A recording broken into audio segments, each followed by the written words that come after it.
Tonight, 12 News is continuing our coverage, Dying in Custody, hearing from another grieving mother whose son was booked in jail on drug crimes and then died days later. We've spoken to several families over the past 2 months who went through strikingly similar situations as the fentanyl crisis continues to overwhelm the jails.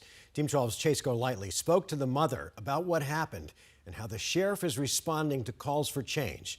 And we do want to warn you, this story does cover the topic of suicide.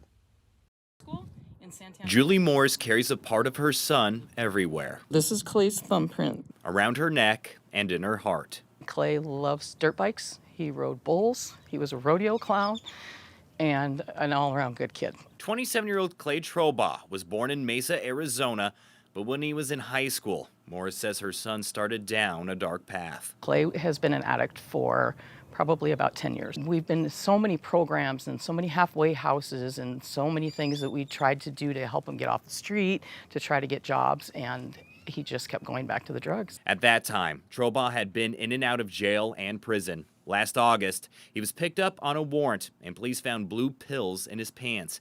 He started fighting officers and got booked on possession and aggravated assault. He was calling me, trying to get me to come help him. On August 17th, he was moved to the 4th Avenue jail.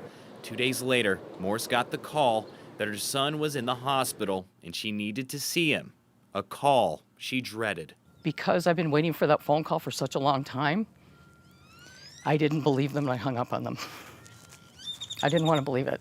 Her son attempted to take his own life while in his cell. She would later learn he wasn't going to make it. By the time we saw Clay, he was brain dead. The day before Morris's birthday, he died in the hospital. As a mother, just the one thing that I didn't ever want to hear was going to happen to my child is exactly what happened to him.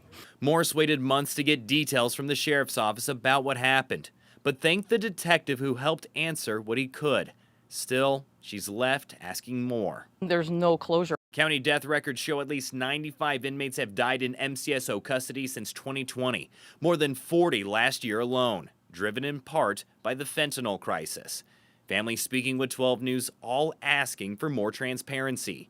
In a press conference on Tuesday, Sheriff Paul Pinzone answered the I-Team's questions. How will you reach out to families more quickly and to get them that information faster? In custody deaths, I have not been as diligent as I should be.